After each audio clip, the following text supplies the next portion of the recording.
ദൈവത്തിൻ്റെ അതിപരിശുദ്ധ നാമം മഹത്വപ്പെടുമാറാകട്ടെ. പിതാവിൻ്റെയും പുത്രൻ്റെയും പരിശുദ്ധാത്മാവിൻ്റെയും നിസ്തുല നാമത്തിൽ പ്രിയമക്കളെ എല്ലാവർക്കും എൻ്റെ സ്നേഹവന്ദനം. കഴിഞ്ഞ എപ്പിസോഡിൽ നമ്മൾ കുടുംബങ്ങൾ ശിഥിലമായി പോകുന്നത് എന്തുകൊണ്ട് എന്നും കുടുംബങ്ങൾ ശിഥിലമായി പോകുന്നത് ആ കുടുംബങ്ങളിൽ ദൈവം വസിക്കാത്തത് കൊണ്ട് ആകുന്നു എന്ന് നമ്മൾ മനസ്സിലാക്കി ഇല്ലേ? അതിന് ഉദാഹരണങ്ങളൊക്കെ നമ്മൾ ബൈബിൾ വചനത്തിൽ കൂടെ നമ്മളോട് സംസാരിച്ചു. ഇന്ന് അങ്ങനെ കുടുംബം ശിഥിലമായി പോകാതിരിക്കാൻ എങ്ങനെയാണ് ദൈവം വസിക്കുന്ന ഒരു കുടുംബം കെട്ടിപ്പടുക്കേണ്ടത്, നയിക്കേണ്ടത് എന്നുള്ളതിനെക്കുറിച്ച് നമുക്ക് ഇന്ന് ഒന്ന് ചിന്തിക്കാം. എൻ്റെ എക്സ്പീരിയൻസിൽ ഞാൻ മനസ്സിലാക്കുന്നത്, ദൈവം വസിക്കുന്ന ഒരു കുടുംബം 8 തൂണുകളിൽ സ്ഥാപിതമായിരിക്കണം. 1 ദൈവവിശ്വാസം, 2 ദൈവിക സ്നേഹം, 3 ധർമ്മബോധം, 4 കൂട്ടായ്മ, 5 ആരാധന, 6 സമത്വം, 7 പങ്കിടൽ ഷെയറിങ്, 8 സഹനങ്ങൾ സഹിക്കുക എന്നുള്ളതാണ്. നമുക്ക് ഇത് ഓരോന്നായിട്ട് ഒന്ന് ചിന്തിക്കാം. ആദ്യത്തെ തൂണ് ദൈവത്തോടുള്ള വിശ്വാസം. ഇതെന്താണ്? കർത്താവായ യേശു ക്രിസ്തു കാൽവരി ക്രൂശിൽ പാപികളായ നമ്മളുടെ പാപത്തിൽ നിന്ന് നമ്മളെ രക്ഷിച്ച്, പാപത്തിന് അടിമകളായിരുന്ന തൻ്റെ ജനതയെ, നമ്മളെ രക്ഷിച്ച് സ്വതന്ത്രരാക്കാൻ വേണ്ടി കാൽവരി ക്രൂശിൽ നമുക്ക് വേണ്ടി ബലിയായി തീർന്നു എന്ന് വിശ്വസിക്കുക. നമുക്ക് ബലിയായി തീർന്ന കർത്താവായ യേശു ക്രിസ്തുവിൻ്റെ ഉച്ചി മുതൽ ഉള്ളങ്കാൽ വരെ ഒഴുകിയ ആ രക്തത്താൽ നമ്മെ കഴുകി ശുദ്ധീകരിച്ച്, പാപത്തിൽ നിന്ന് നമ്മളെ ശുദ്ധീകരിച്ച്, പാപത്തിൻ്റെ അടിമത്വത്തിൽ നിന്നും, അടിമകളായിരുന്ന നമ്മളെ പാപത്തിൽ നിന്നും ശുദ്ധീകരിച്ച് എന്ത് ചെയ്തു? നമ്മളെ സ്വതന്ത്രരാക്കി നമ്മൾ വിശ്വസിക്കണം. കർത്താവായ യേശു ക്രിസ്തുവിൻ്റെ അതിദാരുണമായ പീഡാസഹനങ്ങളുടെ യോഗ്യതകളാൽ പിതാവാം ദൈവം, ഏക കർത്താവായ ദൈവം കരുണ തോന്നി പാപത്താൽ ദൈവത്തിൽ നിന്നും നിത്യപിതാവിൽ നിന്നും അകന്നിരുന്ന നമ്മെ വീണ്ടും ദത്തെടുത്ത് തൻ്റെ മക്കളാക്കി തീർത്തു എന്ന് നമ്മൾ വിശ്വസിക്കണം. അപ്പോൾ ദൈവം, അതായത് ദൈവം തമ്പുരാൻ, പിതാവാൻ ദൈവം നമ്മളെ തൻ്റെ മക്കളാക്കി തീർത്തു, രൂപാന്തരപ്പെടുത്തി അല്ലേ? എങ്കിൽ നമ്മൾ ദൈവത്തിൻ്റെ മക്കളല്ലേ? ദൈവം തമ്പുരാൻ തൻ്റെ ആദ്യജാതനായ പുത്രൻ്റെ സഹോദരങ്ങളായി കാണാനാണ് നമ്മളെ ആഗ്രഹിക്കുന്നത് അല്ലേ? നമ്മൾ 1 യോഹന്നാൻ 4:4 ഇങ്ങനെ വായിക്കുന്നു: കുഞ്ഞുങ്ങളെ, നിങ്ങൾ ദൈവത്തിൻ്റെ മക്കളാകുന്നു, നിങ്ങളിൽ വസിക്കുന്നവൻ ഈ ലോകത്തിലുള്ളവനേക്കാൾ ശക്തനാകുന്നു എന്നാണ്. അതുപോലെ റോമർ 8:16 പറയുന്നത്, നാം ദൈവമക്കൾ എന്ന് ആത്മാവ് താനും നമ്മുടെ ആത്മാവോട് ചേർന്ന് സാക്ഷ്യം പറയുന്നു എന്നാണ്. അപ്പം നമ്മൾ ദൈവമക്കളാകുന്നു എങ്കിൽ നമ്മൾ അവകാശികളുമാണ്, അല്ലേ? നമ്മൾ അവകാശികളാകുന്നു എങ്കിൽ നമ്മുടെ പൗരത്വം എവിടെയാണ്? സ്വർഗത്തിലാണ്. പക്ഷേ ദൈവമക്കൾക്ക് മാത്രമേ അവിടെ പൗരത്വം ഉള്ളൂ എന്ന് മറക്കരുത്. ദൈവം നമ്മളെ ഒരു പ്രാവശ്യം തൻ്റെ മക്കളാക്കി തീർത്തു. പക്ഷേ ദൈവത്തിൻ്റെ വഴിവിട്ട് നമ്മൾ മാറിപ്പോയാൽ പിന്നെ നമ്മൾ ദൈവത്തിൻ്റെ മക്കളല്ല, പിന്നെ നമ്മൾ പിശാച് നമ്മളെ കൈകടത്തി പിടിക്കും, അവൻ്റെ കെണിയിലിടും.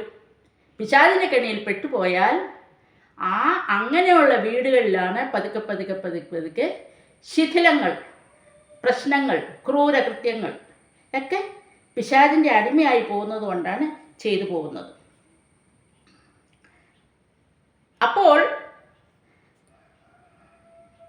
പുതുതായി കല്യാണം കഴിക്കാൻ നിശ്ചയിച്ചിരിക്കുന്ന വധുവും വരനും വിശ്വസിക്കണം, ഞാൻ ദൈവ പൈതലാണ്, ദൈവത്തിൻ്റെ ഇഷ്ടമനുസരിച്ച് ജീവിക്കേണ്ടതാണ്, എൻ്റെ പൗരത്വം സ്വർഗത്തിലാണ്. അപ്പം ദൈവഹിതമനുസരിച്ച് ഞാൻ ജീവിക്കണം, അല്ലേ? രണ്ടാമത്തത് ദൈവസ്നേഹം. യോഹന്നാൻ 14:23-24 നാം വായിക്കുന്നു, എന്നെ സ്നേഹിക്കുന്നവൻ എൻ്റെ വചനം കാക്കും, എൻ്റെ പിതാവ് അവനെ സ്നേഹിക്കും, ഞങ്ങൾ അവൻ്റെ അടുക്കൽ വന്ന് അവനോടുകൂടെ വാസം ചെയ്യുന്നതാണ്,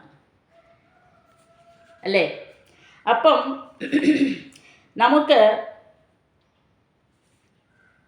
ദൈവം വസിക്കുന്ന ഭവനം ആകണമെങ്കിൽ ഒന്നാമതായിട്ട് ദൈവത്തോടുള്ള വിശ്വാസം നമ്മളിൽ ഉണ്ടാകണം.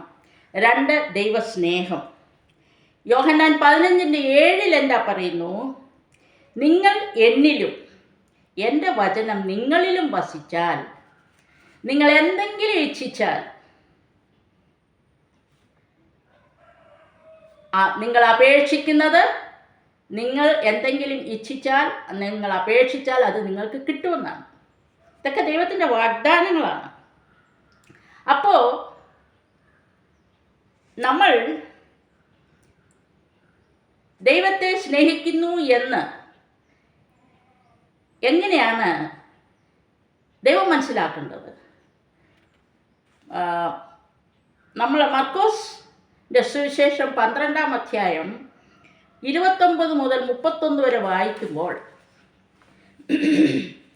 അതിൽ പറയുന്നത് ദൈവത്തിൻ്റെ കൽപ്പനകളാണ്. 2 കൽപ്പനയെ നമ്മൾ പാലിക്കേണ്ടതുള്ളൂ.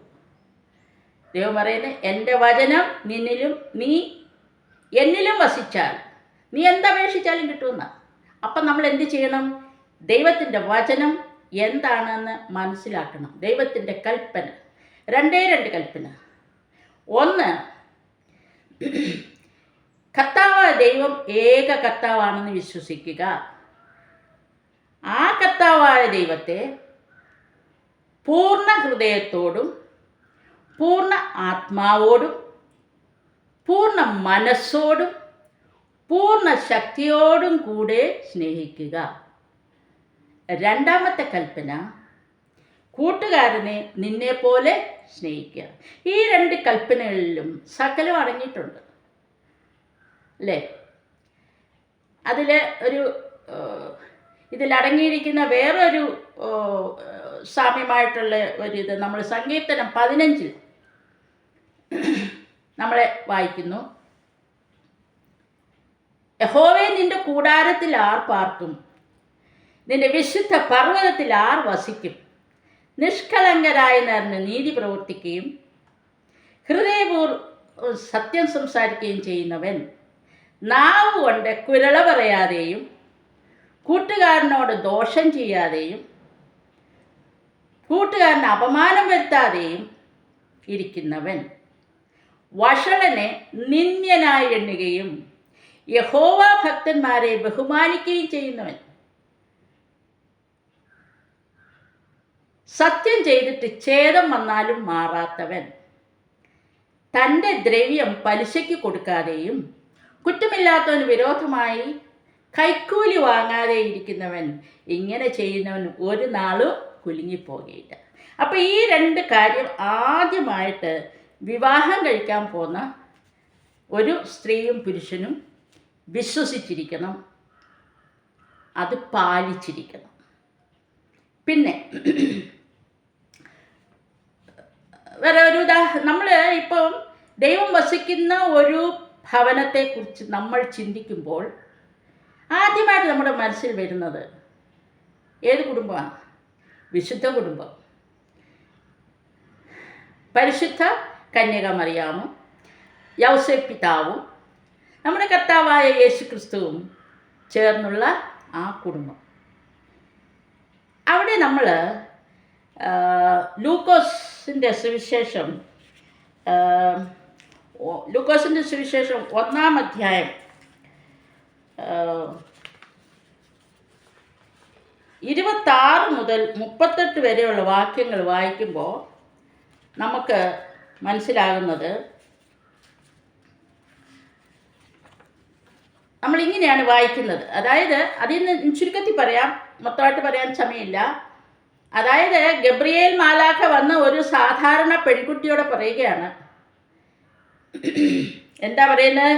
നിനക്ക് ദൈവത്തിൻ്റെ കൃപ ലഭിച്ചു, നീ ഗർഭം ധരിച്ച ഒരു മകനെ പ്രസവിക്കും. സാധാരണ പെൺകുട്ടിയോടെ പറയുകയാണ്. ഒരിക്കലും ആർക്കും വിശ്വസിക്കാനൊക്കാത്ത ഒരു സന്ദേശമാണ് അല്ലേ? അങ്ങനെ നീ ഒരു മകനെ പ്രസവിക്കും, അവന് യേശു എന്ന് പേർ വിളിക്കണം. അവൻ വലിയവനാകും, അത്യുന്നതൻ്റെ പുത്രൻ എന്ന് വിളിക്കപ്പെടും. കർത്താവായ ദൈവം അവൻ്റെ പിതാവായ ദാവീദിൻ്റെ സിംഹാസനം അവന് കൊടുക്കും. അവൻ യാക്കോബ് ഗൃഹത്തിന് എന്നേക്കും രാജാവായിരിക്കും. അവൻ്റെ രാജ്യത്തിന് അവസാനം ഉണ്ടാകയില്ല. അപ്പോൾ ഈ കൊച്ചു പെൺകുട്ടി എങ്ങനെ ഇത് വിശ്വസിച്ചു? അതിൻ്റെ നിഷ്കളങ്കമായ ഒരു സംശയം ചോദിക്കുകയാണ്. ഞാൻ പുരുഷനെ അറിയുന്നില്ല, പിന്നെ ഇത് എങ്ങനെ സംഭവിക്കും?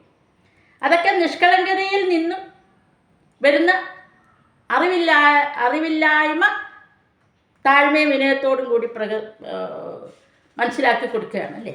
അപ്പോൾ ഗബ്രിയേൽ മാലാഖ പറയുന്നു, എന്താണ് പറയുന്നത്?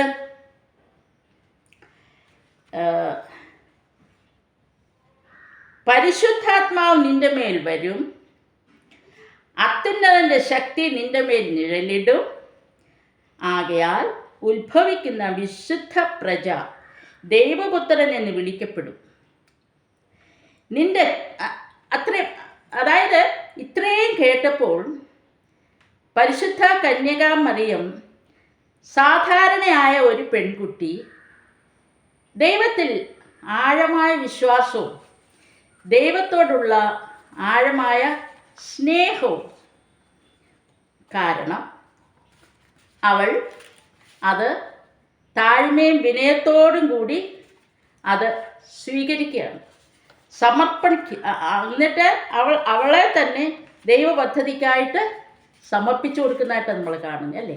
അല്ലാതെ കണ്ട് അതിന് യാതൊരു വിധമായ എതിർപ്പോ അല്ലെങ്കിൽ ഇതെങ്ങനെ സംഭവിക്കുമെന്നൊരു ക്രിറ്റിസിസം ഒന്നും അവളിൽ നിന്നുണ്ടാകുന്നില്ല. ഇത് സ്വർഗത്തിൽ നിന്നും ദൈവം തമ്പുരാൻ കൽപ്പിച്ചിരിക്കുന്നതാണ് എന്ന് അവൾ ദൃഢമായി വിശ്വസിക്കുകയും തന്നെ അത്യന്തം സ്നേഹിക്കുന്ന കർത്താവിൽ അവൾ പൂർണ്ണ വിശ്വാസമുള്ളതിനാൽ ദൈവത്തെ സ്നേഹിക്കുന്നവളാകയാൽ താഴ്മയും വിനയത്തോടും കൂടി ദൈവം പറഞ്ഞ ഗബ്രിയേൽ മാലാഖയിൽ കൂടി ദൈവം തമ്പുരാൻ സംസാരിച്ചതാണ് എന്നവൾ വിശ്വസിക്കുകയും തന്നെ സമർപ്പിക്കുകയാണ് അല്ലേ? ഇതാ നിൻ്റെ ദാസി എന്നാണ് പറയുന്നത്, അങ്ങയുടെ ഹിതം പോലെ നടക്കട്ടെ. ഇതാണ് ഒരു വിവാഹം കഴിക്കാൻ പോകുന്ന ഒരു പെൺകുട്ടിയിൽ നിന്നും നമ്മൾ പ്രതീക്ഷിക്കേണ്ടത്. ഇപ്പം പെൺകുട്ടിയിൽ നിന്നും ഉണ്ടായിരിക്കേണ്ട ദൈവിക വിശ്വാസവും ദൈവിക സ്നേഹവും. അതുപോലെ നമ്മൾ മത്തായി 1-ാം അധ്യായം, മത്തായിയുടെ സുവിശേഷം 1-ാം അധ്യായം 18 മുതൽ 26 വാക്യങ്ങളിൽ വായിക്കുമ്പോൾ പരിശുദ്ധ കന്യാമറിയം യോസേപ്പ് പിതാവുമായിട്ട് വിവാഹം നിശ്ചയിച്ചു. അവർ ഒരുമിച്ച് കൂടും മുന്നേ പരിശുദ്ധ കന്യാമറിയം ഗർഭിണിയായി എന്ന വാർത്ത കേട്ട് യോസേപ്പ് പിതാവ് നീതിമാനായിരുന്നതിനാൽ പരിശുദ്ധ കന്യാമറിയമ്മയ്ക്ക് ഒരു അപമാനവും വരുത്താതെ സീക്രട്ടായിട്ട് വിവാഹം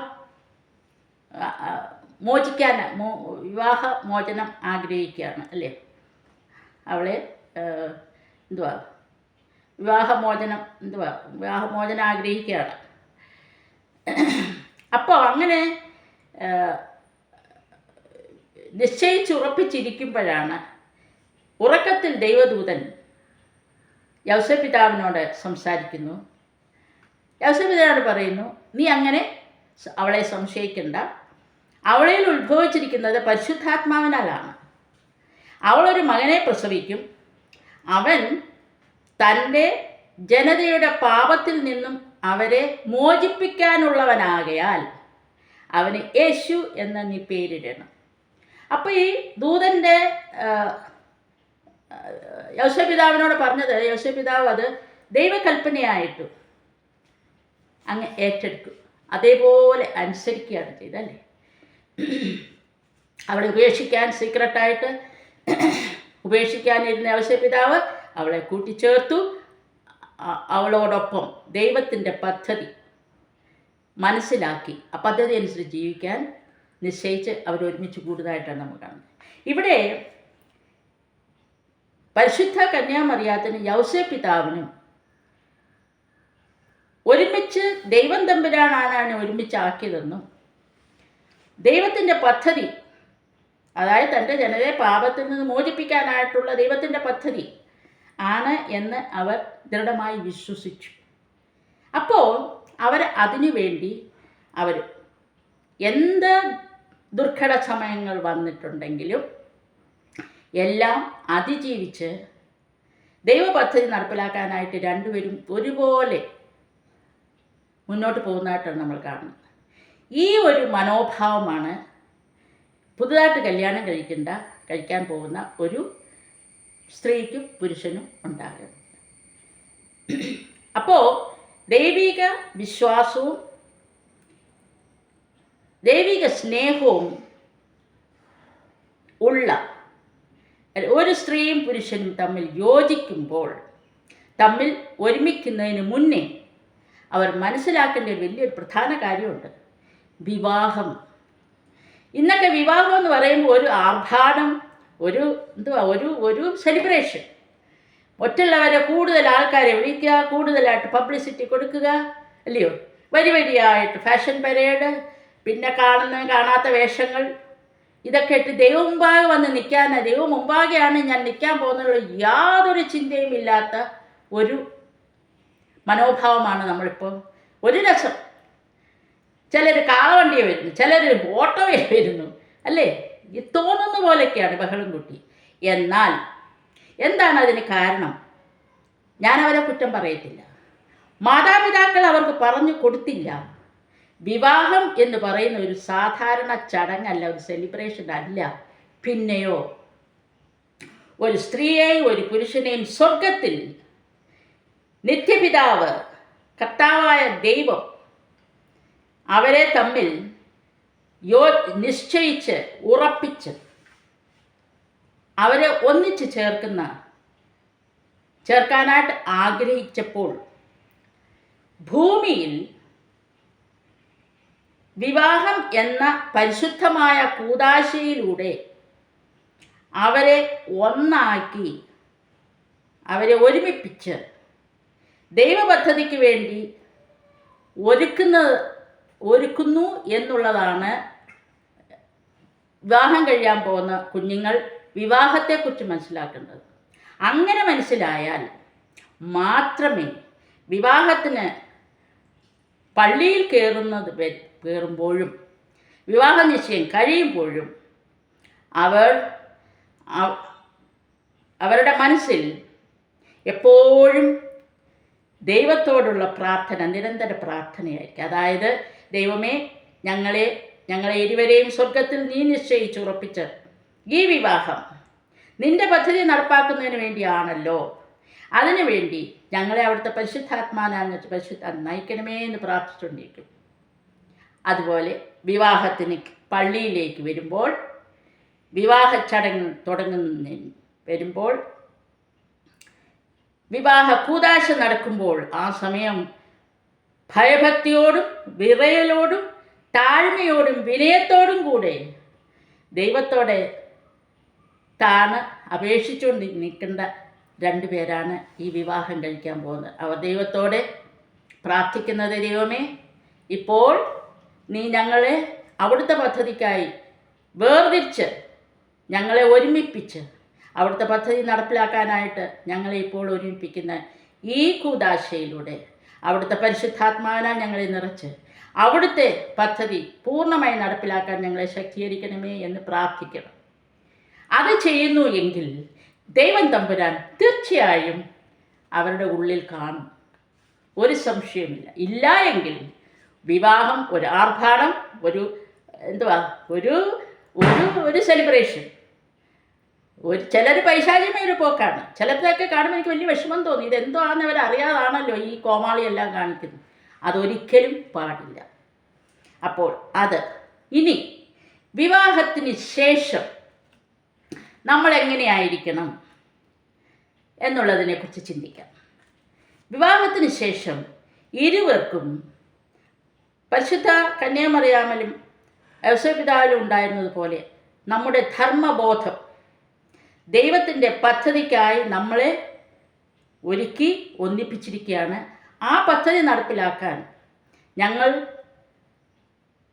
ഏത് കഷ്ടവും പ്രയാസവും ദുരിതം എന്തു വന്നാലും, ഏത് തടസ്സങ്ങൾ വന്നാലും ഞങ്ങൾ ദൈവത്തോട് ആലോചിച്ച് ദൈവത്തോട് ഞങ്ങളുടെ ആവശ്യങ്ങളെ പറഞ്ഞ് കർത്താവായ യേശു ക്രിസ്തുവിലൂടെ ഞങ്ങൾ ശക്തി പ്രാപിക്കും.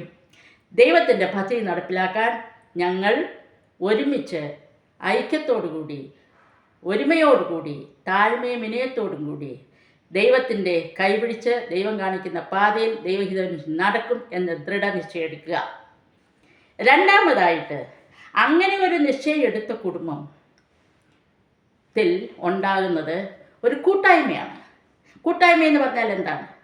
ദൈവപദ്ധതി അനുസരിച്ച് ദൈവഹിതം നടപ്പിലാക്കാൻ, ആ പദ്ധതി നടപ്പിലാക്കാനായിട്ട് നമ്മൾ എല്ലാ രീതിയിലും പരിശ്രമിക്കുക, അല്ലേ? അതിനുവേണ്ടി രണ്ടുപേരും ആലോചിക്കുക, ദൈവത്തോട് ആലോചിക്കുക, പരിശ്രമിക്കുക, നമ്മൾ ദൈവത്തിൻ്റെ കൈപിടിച്ച് മുന്നോട്ട് പോവുക. അടുത്തതായിട്ട് സമത്വം. ഇങ്ങനെ ഒരു നല്ല കൂട്ടായ്മയുള്ള കുടുംബത്തിൽ, ദൈവവിശ്വാസവും സ്നേഹമുള്ള കൂട്ടത്തിൽ തമ്മിലും വിശ്വാസം വരും, തമ്മിലും സ്നേഹം വരും, അല്ലേ? അവരുടെ ധർമ്മബോധം എപ്പോഴും ഉണ്ടായിരിക്കും. അവർ രണ്ട് വ്യത്യസ്ത കുടുംബങ്ങളിൽ നിന്ന് വരുന്നവരാണ്, അല്ലേ? അപ്പോൾ എത്ര ആയാലും വ്യത്യാസങ്ങൾ കാണും, എല്ലാത്തിലും വ്യത്യാസം കാണും, അല്ലേ? അപ്പം ഇരുവരും അവരുടെ കുറവുകളും ബലഹീനതകളും തമ്മിൽ പങ്കിട്ട് ആ കുറവുകളും ബലഹീനതകളും മനസ്സിലാക്കി നമ്മളുടെ ധർമ്മം, നമ്മുടെ ദൗത്യം, സ്വർഗത്തിലെ ദൗത്യം, നമുക്ക് തന്നിരിക്കുന്ന ദൗത്യം പൂർത്തീകരിക്കാനായിട്ട് അവയെല്ലാം മനസ്സിലാക്കി സന്തോഷത്തോടു കൂടി ഏറ്റെടുത്ത് സമാധാനത്തോടു കൂടി എന്ത് വന്നാലും സന്തോഷത്തോടു കൂടി ദൈവപദ്ധതിക്ക് വേണ്ടിയാണല്ലോ എന്ന് മനസ്സിലാക്കി മുന്നോട്ട് പോകും. പിന്നെ നമ്മൾ വേണ്ടത് അപ്പോൾ ദൈവവിശ്വാസമായി ദൈവസ്നേഹം, ധർമ്മബോധം, ആരാധന. അതായത് നമ്മൾ ഓരോ ദിവസവും യേശുവിൽ തുടങ്ങി യേശുവിൽ നിറഞ്ഞ് യേശുവിൽ അവസാനിക്കാനുള്ള പ്രിൻസിപ്പിളായിരിക്കണം. അതായത് രാവിലെ എണീറ്റാൽ ആദ്യമായിട്ട് ദൈവത്തെ സ്തുതിച്ച് രാത്രിയിൽ കിടന്നുറങ്ങി, എത്രയോ പേർ രാത്രിയിൽ കടന്നു പോയിരിക്കുന്നു, അല്ലേ? അപ്പോൾ പറയണം, ദൈവമേ, ഒരു ദിവസം കൂടെ, ഈ ഒരു പ്രഭാതം കൂടെ എനിക്ക് ദാനമായി തന്നതിന് അങ്ങക്ക് നന്ദിയോടെ സ്തോത്രം ചെയ്യുക. യേശു സ്വർഗത്തിന് ചിരിക്കും. അപ്പോൾ ഒത്തിരി നന്ദി, ഒത്തിരി സ്തോത്രം, ദൈവത്തിന് സ്തുതിക്കുക, സ്തോത്രം പറയുക. എന്നിട്ട് പറയാം, ഇന്നത്തെ ദിവസം ഞങ്ങൾ ചെയ്യാൻ പോകുന്നത് അവിടുത്തെ നാമമഹത്വത്തിന് ആക്കി തീരുവാൻ തക്കവണ്ണം അവിടുന്ന് ഞങ്ങളുടെ കൈപിടിച്ച് അവിടുത്തെ പാതയിൽ നടത്തണമേ, അവിടുത്തെ ഇഷ്ടപ്രകാരം നടത്തണമേ എന്ന് ദൈവത്തോട് അങ്ങ് പറയുക. അപ്പോൾ ദൈവം നമ്മുടെ കൈ പിടിച്ച് കൊണ്ടുപോകും. പിന്നെ അവസാനം രാത്രിയായി കിടക്കുന്നതിന് മുമ്പേ എത്രയോ പേർ ആക്സിഡൻ്റായും പൊള്ളിയും പലവിധ രോഗത്താൽ പെട്ടെന്ന് ബോധം കെട്ടി വീഴുന്നു അല്ലേ. പെട്ടെന്ന് ഇപ്പം കേൾക്കുന്നത് ചിലരൊക്കെ ഹാർട്ട് അറ്റാക്കായിട്ട് അങ്ങനെ പെട്ടെന്ന് വീണു. അതിൽ നിന്നെല്ലാം നീ എന്നെ രക്ഷിച്ചു. ഇന്നത്തെ ദിവസം സമാധാനം, സന്തോഷം, ശരീരസുഖം, ആരോഗ്യത്തോടും കൈകാലുകളുടെ സ്വാധീനത്തോടും കൂടി എന്നെ സൂക്ഷിച്ച യേശുവേ, അങ്ങേക്ക് നന്ദിയോടെ സ്തോത്രം എന്ന് പറഞ്ഞിട്ട് എൻ്റെ ഹൃദയത്തെ, എൻ്റെ പ്രാണനെ ഞാൻ നിൻ്റെ കയ്യിൽ ഏൽപ്പിച്ചിട്ട് കിടന്നുറങ്ങാൻ പോകുന്നു. രാത്രിയിൽ നീ എന്നോട് സംസാരിക്കണമേ. പ്രഭാതം അവിടുത്തേക്ക് ഹിതമെങ്കിൽ പ്രഭാതം എന്നെ കാണിച്ച് അവിടുത്തെ മഹത്വപ്പെടുത്തി അവിടുത്തെ നാമത്തിനെ ജീവിക്കാൻ കൃപ ചെയ്യണമെന്ന് പ്രാർത്ഥിച്ച് കിടക്കുക. യേശുവിന് എന്ത് സന്തോഷമായിരിക്കുന്നറിയാം. അപ്പോൾ അത് പിന്നെ സമത്വം. ഈ ദൈവസ്നേഹം ഉള്ളിൽ വന്നു കഴിയുമ്പോൾ തമ്മിൽ സ്നേഹം ആഴമാകും, തമ്മിൽ വിശ്വാസം, സംശയിക്കത്തില്ല. ചിലർക്കൊക്കെ തമ്മിൽ സംശയമല്ലേ, അത് ഈ ദൈവവിശ്വാസം ഇല്ലാത്തതുകൊണ്ട്, ദൈവസ്നേഹമില്ലാത്തതുകൊണ്ട്. ദൈവം എൻ്റെ എല്ലാം ദൈവം നടത്തുന്നതാണ്, ദൈവത്തിൻ്റെ പദ്ധതിക്ക് വേണ്ടിയാണ്, അത് അപ്പോൾ അവൻ നോക്കിക്കോളും എന്നുള്ള വിശ്വാസം കുറയുമ്പോഴാണ് നമ്മൾ ഈ സംശയിക്കുന്നത്. സംശയം ഒന്നുമില്ല. ഭർത്താവ് വലുതല്ല, ഭാര്യ വലുതല്ല, ഭർത്താവ് ചെറുതല്ല, ഭാര്യ വലുത്, രണ്ടും ഒരുപോലെയാണ്, തുല്യത. അപ്പോൾ രണ്ടുപേരുടെയും അഭിപ്രായങ്ങൾ പങ്കിടുക, ഏതെങ്കിലും കാര്യസാധ്യ ഏതെങ്കിലും ചെയ്യാനുള്ള ഡ്യൂട്ടി ചെയ്യുന്നതിൽ എന്തെങ്കിലും പ്രശ്നമുണ്ടെങ്കിൽ രണ്ടുപേരും കൂടെ ആലോചിച്ച് ഒരു തീരുമാനത്തിലെത്തുക. ആ തീരുമാനം കർത്താവായ യേശുക്രിസ്തുവിൻ്റെ തൃപ്പാദത്തിൽ വയ്ക്കുക. പറയുക, യേശുവേ, ഞങ്ങൾക്കിന്ന് ചെയ്യാൻ ആഗ്രഹമുണ്ട്, ചെയ്യണം. നീ ഹിതമെങ്കിൽ ഇത് ചെയ്യാൻ കൃപ ചെയ്യണമേ. നിനക്ക് ഹിതമെങ്കിൽ ഇതെങ്ങനെയാണ് ചെയ്യേണ്ടത് ഞങ്ങൾക്കറിയത്തില്ല, നീ തന്നെ ബലഹീനരായ ഞങ്ങളെ അവിടുത്തെ ശക്തിയാൽ ശക്തീകരിച്ച് നീ തന്നെ ഞങ്ങളുടെ കൈ പിടിച്ച് അവിടുത്തെ ഹിതപ്രകാരം നടത്തണമേ എന്ന് പ്രാർത്ഥിച്ചുകൊണ്ട് ചെയ്യുക. പിന്നെ ഒരു കാര്യം, വിശുദ്ധ കുടുംബത്തിലും പരിശുദ്ധ കന്യാമറിയാമിനും യൗസേപ്പ് പിതാവും കർത്താവായ യേശു ക്രിസ്തുവിനും ദൈവത്തിൻ്റെ പദ്ധതി നടപ്പിലാക്കാനായിട്ട് എന്തെല്ലാം കഷ്ടങ്ങളും ദുരിതങ്ങളും അനുഭവിക്കേണ്ടി വന്നു ഇല്ലേ. അതുപോലെ നമുക്കും ചിലപ്പോഴൊക്കെ എന്തെങ്കിലും ദുരിതങ്ങളും പ്രയാസങ്ങളും കഷ്ടപ്പാടുകളുമൊക്കെ ദൈവപദ്ധതി നടപ്പിലാക്കാനായിട്ട് നമ്മൾ സഹിക്കേണ്ടി വരും. ആ സമയത്ത് പതറിപ്പോകരുത്, വിഷമിക്കരുത്. സന്തോഷത്തോടു കൂടി ദൈവത്തോട് പറയണം, ദൈവത്തിൽ ആശ്രയിക്കണം. ദൈവത്തിൽ ആശ്രയിക്കുക, ദൈവഹിതമനുസരിച്ച് പോകാനായിട്ട് എങ്ങനെയാണ് പോകുന്നത് ദൈവത്തോട് ആലോചിക്കുക, ദൈവഹിതമനുസരിച്ച് ചെയ്യാനായിട്ട് മുന്നോട്ട് പോകുക. അപ്പോൾ ദൈവം നമുക്ക് പല വാഗ്ദാനങ്ങളാണ് തരുന്നത് അങ്ങനെ ജീവിക്കുന്നവർ. ഫിലിപ്പിയൻ 4:6-7 അങ്ങനെയുള്ള ഒരു കുടുംബത്തിൽ ദൈവം തരുന്ന ഒരു വാഗ്ദാനം എന്താ? നീ ഒന്നിനെക്കുറിച്ചും വിചാരപ്പെടരുത്, എല്ലാത്തിനും പ്രാർത്ഥനയാലും അപേക്ഷയാലും നിങ്ങളുടെ ആവശ്യങ്ങൾ സ്തോത്രത്തോടു കൂടി ദൈവത്തെ അറിയിക്കുക. അതാണ് ചെയ്യേണ്ടത്. എന്നാൽ സകല ബുദ്ധിയെയും കഴിയുന്ന ദൈവത്തിൻ്റെ സമാധാനം നിങ്ങളുടെ ഹൃദയത്തെ, മനസ്സിലായോ? അപ്പോൾ എന്താ സംഭവിക്കുക? സകല ബുദ്ധിയെയും കഴിയുന്ന സമാധാനം നിങ്ങളെയും നിങ്ങളുടെ നിലവുകളെയും ക്രിസ്തു യേശുവിൽ കാക്കും. വിശ്വസിക്കുക. ഇത് ദൈവത്തിൻ്റെ വാഗ്ദാനമാണ്, ദൈവവചനമാണ്. ദൈവവചനം ദൈവത്തിൽ നിന്നുള്ളതാണ്. കർത്താവായ യേശു ക്രിസ്തു തന്നെ പറഞ്ഞിട്ടില്ലേ, ഞാൻ ഈ സംസാരിക്കുന്നത് ഞാനല്ല, എൻ്റെ പിതാവായ ദൈവം എന്നോട് കൂടെ സംസാരിക്കുകയാണ്. മനസ്സിലായോ? അതാണ്. അപ്പോൾ എൻ്റെ പ്രിയപ്പെട്ട നവദമ്പതികളെ, നിങ്ങൾ ആഴമായ ദൈവവിശ്വാസത്തോടും ദൈവസ്നേഹത്തോടും കൂടി നിങ്ങളെ ഏൽപ്പിച്ചിരിക്കുന്ന ദൗത്യം മനസ്സിലാക്കി അന്യോന്യം കൈപിടിച്ച് ദൈവത്തെ ആരാധിച്ച് ഇരുവരും തുല്യരാണ്, ആരും വലുതും ചെറുതുമല്ല, ഇരുവരും ദൈവം മുമ്പാകെ തുല്യരാണ് എന്ന ബോധത്തോടു കൂടി നിങ്ങളുടെ സന്തോഷങ്ങളും ദുഃഖങ്ങളും അന്യോന്യം പങ്കിട്ട് കുറവുകളെയും കുറ്റങ്ങളെയും എല്ലാം ക്ഷമിച്ച് ദൈവപദ്ധതിക്കായി തങ്ങളെ തന്നെ സമർപ്പിക്കുക. പ്രയാസങ്ങൾ വരുമ്പോൾ തകർന്നു പോകരുത്. പിന്നെയോ ദൈവത്തിൽ ആശ്രയിക്കുക. എല്ലാറ്റിനും നാം എന്താ ചെയ്യേണ്ടത്? പ്രാർത്ഥനയാലും അപേക്ഷയാലും നിങ്ങളുടെ ആവശ്യങ്ങൾ ദൈവത്തോട് അറിയിക്കുക മാത്രം ചെയ്താൽ മതി. ഇതിൽ കൂടി അപ്പോഴെന്ത് സംഭവിക്കും? ഇങ്ങനെ ജീവിച്ചാൽ സകല ബുദ്ധിയെയും കവിയുന്ന ദൈവ സമാധാനം നിങ്ങളുടെ ഹൃദയങ്ങളെയും നിലവുകളെയും ക്രിസ്തു യേശുവിൽ കാക്കും. ദൈവനാമം മഹത്വപ്പെടട്ടെ. നിങ്ങളുടെ എല്ലാവരുടെയും കുടുംബം, പ്രിയ നവദമ്പതികളെ, നിങ്ങളുടെ എല്ലാവരുടെയും കുടുംബം നമ്മുടെ യേശു വസിക്കുന്ന ഭവനമായി തീരട്ടെ. ദൈവം നിങ്ങളെല്ലാവരെയും അനുഗ്രഹിക്കട്ടെ. ആമേൻ.